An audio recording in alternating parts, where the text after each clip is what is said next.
So this is what the plant looks like. It's just a like a construction equipment, I guess you can say. Cat facility. A cat facility. So they just have all kinds of big machine excavators, genies. Yeah.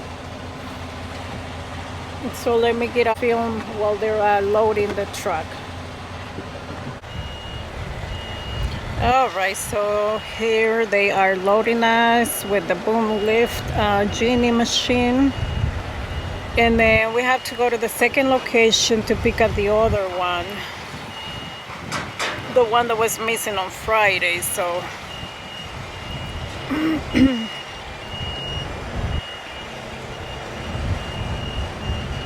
But anyways, guys, yeah, it was so irritating, you know, that situation on Friday. And so, you know, Friday after the load got canceled, the broker asked me if I wanted to, you know, just, you know, take it on Monday. I said, I don't know. I was so irritated that I was like, I'm not sure. Let me see if I can, you know, find another load out of the area. Because I didn't want to get stuck here for the weekend. But there was absolutely nothing posted. So she ended up reaching back. And then she offered about $500 more than what I was going to get at the beginning, since now we have to go to the second stop where the other machine is, the one that was missing on Friday. So it's going to be 2 pickups and 1 drop. And I was like, yeah, we'll take it, because, you know, there wasn't really any other loads that were paying better from the area that we are. So, but yeah, it is what it is. You know, it's just part of the game, I guess. You know, irritating, but it's just part of the game.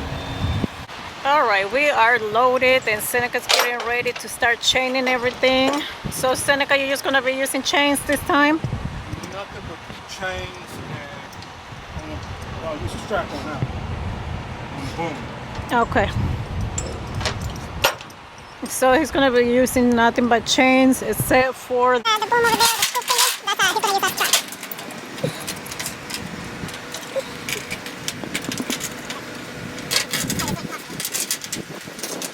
Well, I like the binder, the chain, make it as tight as I can while it's loose, so I don't have to waste so much slack in between here when I'm using the binder. So sometimes this moves with it, so I gotta put my foot on it to make sure it don't move.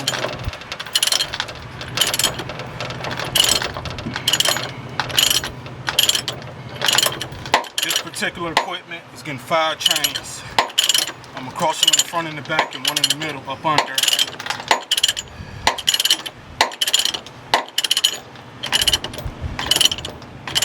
See, it's getting tighter. And every time you use these binders, I don't know about everybody else, but I know I like to have these all the way out as far as I can get.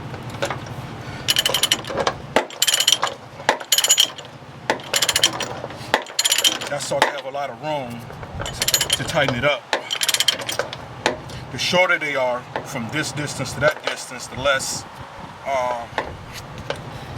distance you got to tighten it.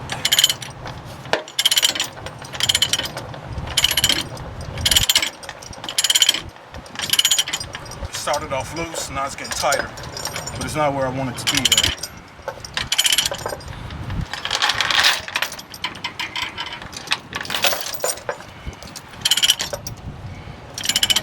Access chain. I'm gonna use some bungee cord and wrap it. It's popping. It's a good sound.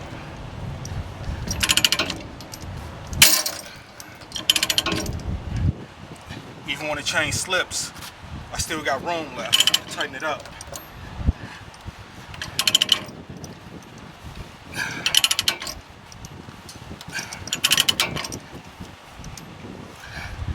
The other one, take it through here, cross it that way, do the exact same thing in the back, one in the middle up under.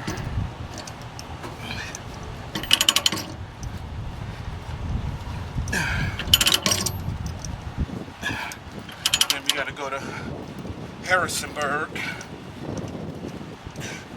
and go pick up the other one. It's a different machine, different piece of equipment. What is it? Is it a Cat 50? It's a Cat 310. Cat 310 is smaller than the one we got on right now, which is a good thing.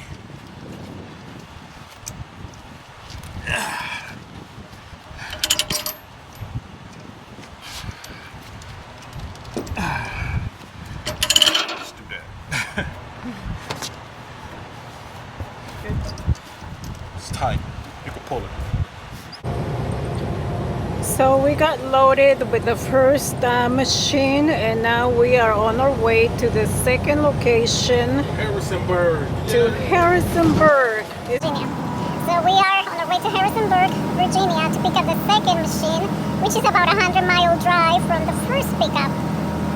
So we should be there in about, what, 2 hours? Yep. Goddamn, so about 2-hour drive. So we gotta go up, and then we gotta come down again. So it's in the opposite direction of Florida. We'll be there about 2 o'clock. Yeah, as long as we get there before they close. We don't want to have that problem again. Not today. Not today, baby. So yeah, guys, this is what we're doing today. 2 pickups, 1 drop. With how crazy it is, you know, with the loads situation from Florida, and take the exit on the right to US 29. we don't want to be going back over there, you know, if we don't have to, because it is kind of hard to get out with, you know, with the load out of there. But like I said, we have a relationship with a local broker that has loads out of there twice a week. So we'll see how it goes. Cross your fingers. I know. I don't want to send him a message until I know that we're there, because I don't want the same thing to happen again. You cancel a load. Cancel a load. That's not a good look. It's not at all. Puts a damper on your record. I know. Yeah. It seems like it was fine. Like he was like, yeah, that's fine. I'll just repost it for Monday, or I'll post it for Monday. That's what he said. But we shall see. Yeah. Yeah, I was like, I'm sorry, I'm so sorry. We normally never do this. He was like, no, it's fine. I'll just post it for Monday. So I'll shoot him a text message as soon as we get close to Florida to see if he has anything for Thursday. That's when he has his loads. It's Tuesdays and Thursdays, or Mondays and Thursdays. So we shall see. Somebody gonna say, what's the plug? And I am not giving you the plug, because I need that plug from Florida to get us out when we go over there. Find your own plug. Just gave one up. find your own plug, just like how I found this one. We already gave a plug up. So, you know, for new owner operators, you know, new authorities, and you know, things like that.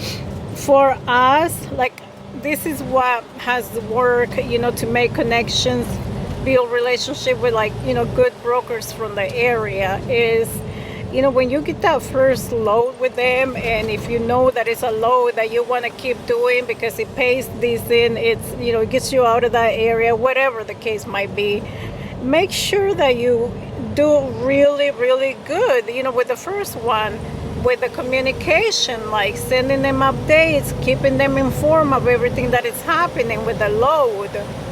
And when you're done with that load, send them an email, you know, just thanking them for the, you know, for the freight, and you know, let them know, hey, I'm from the area, and I you know, I'm always looking for loads to get me out of the area, so if you have any more, can you please just let me know?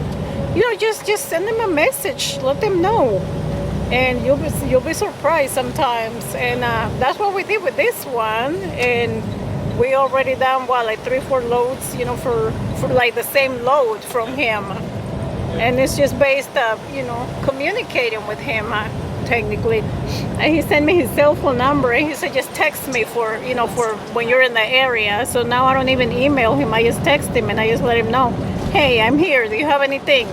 And then he'll tell me yes, no, whatever, and then send me the paperwork.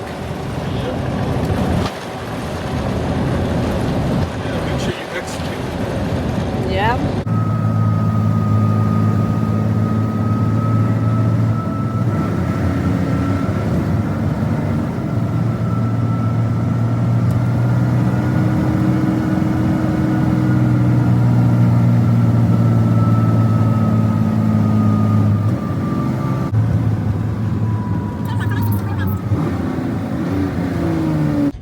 We made it to the second location where we're gonna pick up the machine that we are getting for this load. So we just got here. Now Seneca has to go in the office and check in and hope for the best. You better have it here. I know, right? They better have. Like, I almost wanted to call them before we left and be like, "Do you have this equipment there?" Yeah. But the broker said yes, they have it. So we'll see. So we arrived at the destination. This particular situation, we're trying to figure out how we're going to get this excavator, this Cat 310, onto the back end of the trailer while the other equipment is on there. It presented a couple challenges, but we eventually figured it out. The challenging part was trying to get the arm on the trailer without it overlapping. So we had to swing it all the way around to the rear and somehow get it to not overlap the back of the trailer. I don't work on these, I never drove these vehicles or anything, so I only have an idea of how the arm moves. But I was just going back and forth with the guys until we figured out how we was going to get this arm to fit on the trailer and not be out of regulations with DOT. So we eventually got it.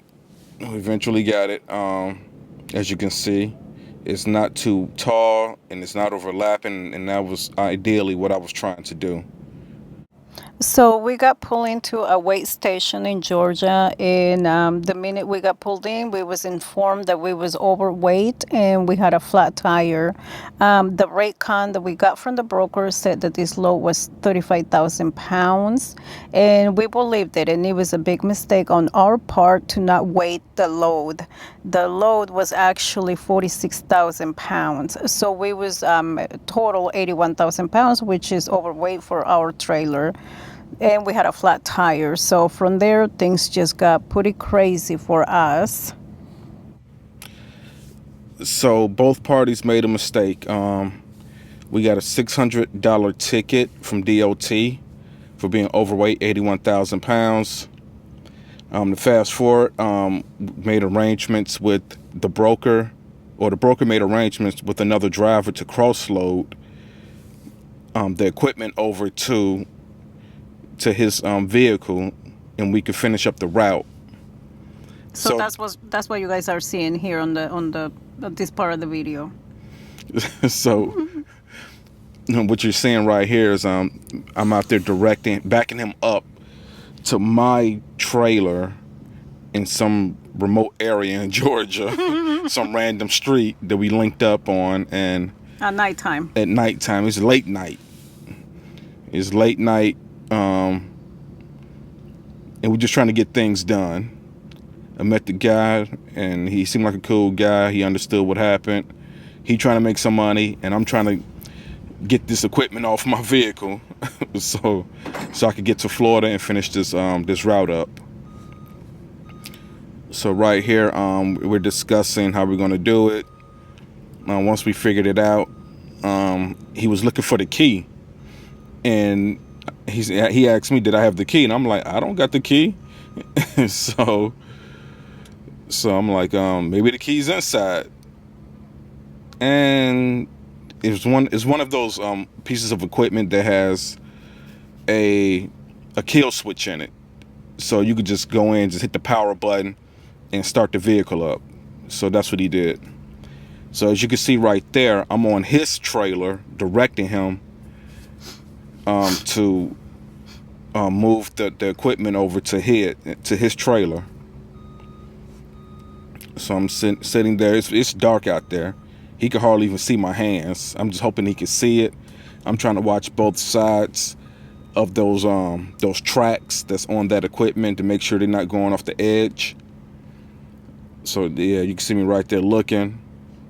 And a process like this, you don't need to be speeding it up. It's actually pretty dangerous, if you ask me. But we had to do what we had to do, and that's how truckers get down sometimes, especially in flatbed and step deck.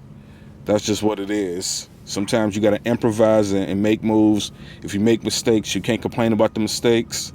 You got to move forward and complete what you need to what you got to complete. So. And that was totally a mistake on our part. We trusted the broker saying that it was 35,000 pounds. We didn't weigh the load. The load was actually 46,000 pounds, and he knew that it was 46,000 pounds. He lied about it, obviously.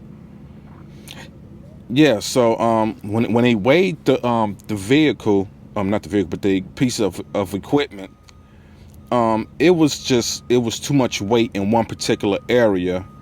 In the other part of the equipment, it was too heavy also. I seen what it was. So whatever this broker said, he was off by like 10,000 pounds at least. But it's whatever. So we finished the route up. Yeah, you just gotta, you can't focus on the pettiness. You can't control people. Things like this are gonna happen. You can only control what you do, and we did the right thing, which was finishing up the load. Took one of the pieces of equipment, all the way to Florida, and the other truck driver took the other one, and that's it. We went back and forth with the broker, but at the end of the day, it's like you just gotta do the right thing, and whatever they do, that's on them. That's not on you. You can't control what they do. That broker was petty too. He was petty. He was like a kid. Yeah, it was like I was talking to a little girl. It was almost not like, a boy, a little girl. It was like name calling, going back and forth. Literally, I was like, no, and I was just focused on doing the right thing and being professional. I keep saying to him, no, let's focus on making sure that this load makes it to its destination. And he was just really petty, but like I said, I don't give in to that, and we got it done. So it was a mistake on our part for not weighing the load and trusting his word, knowing damn well that you cannot trust anything that the brokers say.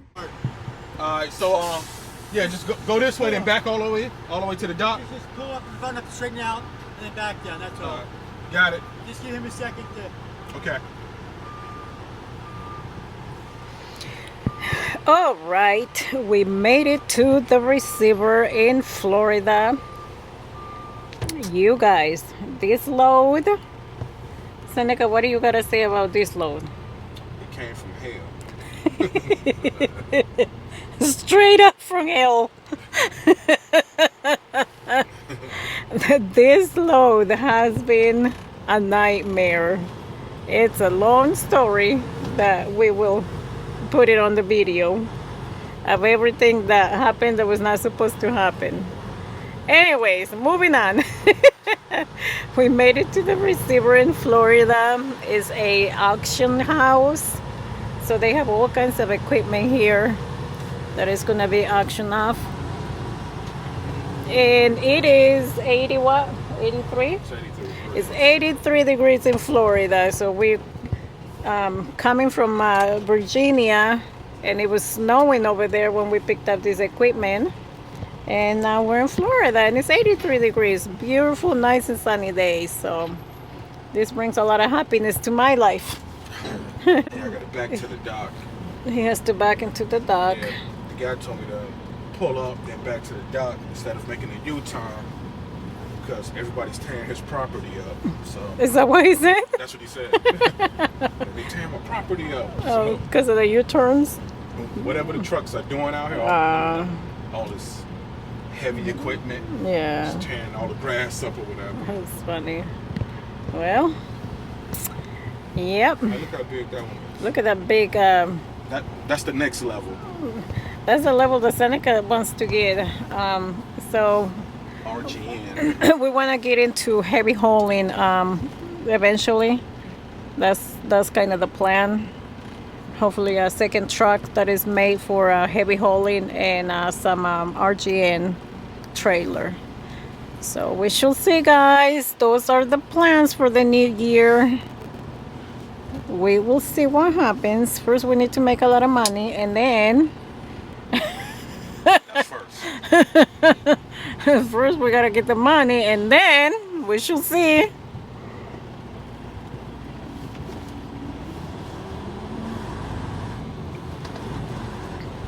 But yeah, so we should be getting unloaded here right away, I'm assuming. And then from here, we already have another load booked for tomorrow. Tomorrow at 7 in the morning, we're picking it up here in Florida. And that load is coming from the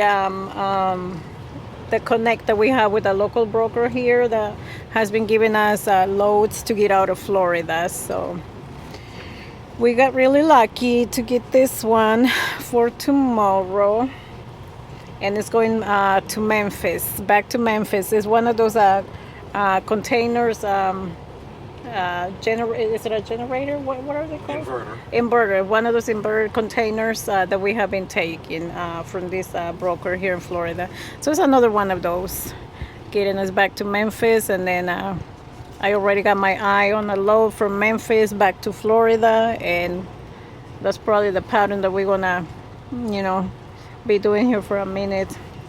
Just to stay out of the West Coast Yeah, and the mountains. we are not trying to mess with the mountains and the snow right now. That is a no. We'll take these loads, around here. Yeah. As long as we have, this broker working with us to get us out of Florida, we don't mind coming to Florida, because the loads be paying to come to Florida. The problem is getting out.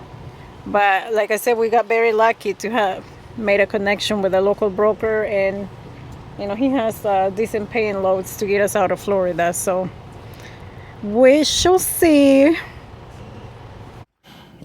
My favorite part of the whole trip. What is it? It's over. It is over. I like this part because I'm like, this is the end. All I got to do is take these chains off, these straps, these binders, these corner pieces, and somebody better come get this equipment. That's my mentality. Oh, and sign this paperwork. That's all I'm thinking. Everything you see me doing right here, that's all I'm thinking. The end. That's what my mentality is at. So what do you learn from this load, Seneca? What I learned is, man, we got to start hitting that weigh station more, and don't trust these brokers, because they be exaggerating numbers, and they be doing all types of things with these rate cons and these postings that you see on some of these load boards. So don't trust them, period. And that's what I learned. Yeah, don't trust anything they said. Go and do your own thing, and that's something that we learned specifically from this load. You can't trust anything. Go get your own weight ticket at the weight station, and if it's overweight, then you will know, and go drop that stuff right back at their place. Take it right back. Say, take it off. Yeah. Yeah, but right here, this is like the back of the piece of equipment. I'm like, man, this can't go fast enough. And it was windy outside. It was like a sandstorm happening when we got there. Yeah, it was sand flying in my eyes, so Yeah. I'm just trying to go as fast as I can. It was bad. I was going as fast as I can. The binder, when I act up right here, you can see me struggling with it. My eyeballs burning. Now the binder want to start acting up on me. So I'm like, yeah, I finally got it. My goodness. So you see me cranking. I'm cranking even faster than normal. You was doing it fast. Never seen you work so fast, babe. Hey. See, look at that hand wrist. I see that. Look at that action. Look at that hand movement.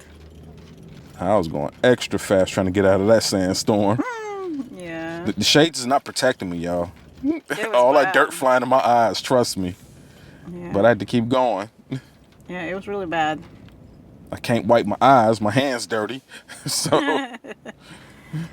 But yeah, guys, this load was a good learning lesson for us, what not to do and the things that we need to be more aware of from here on, which is obviously not trusting anybody. Do your own thing because at the end of the day, it's your business and you got to do whatever it takes to protect it. Yeah. And so we walk out of this, away from this load with a $600 ticket. But you know what? It could have been worse. We had a flat tire. I am not tripping about DOT pulling us in or anything because that could have probably have saved our lives or something. I don't know. But when you have a flat tire and you are overweight and you're carrying such a heavy load, like only God knows what can happen. So Yeah. for that, at the end of the day, I'm grateful that they pulled us in. They told us that we had a flat tire. We got it taken care of, and we was back on the road and we was safe. Yeah. So that's what I take from that. $600, whatever, man. Money comes and goes, and we are hustlers, and we'll get that $600 right back. So We get it. yeah, That's safety is more important than anything. And like I said, there was a big learning lesson on the things that we need to be doing, and be more aware of. Yeah, take that equipment off. Fly, old man, fly. Take that piece of equipment off.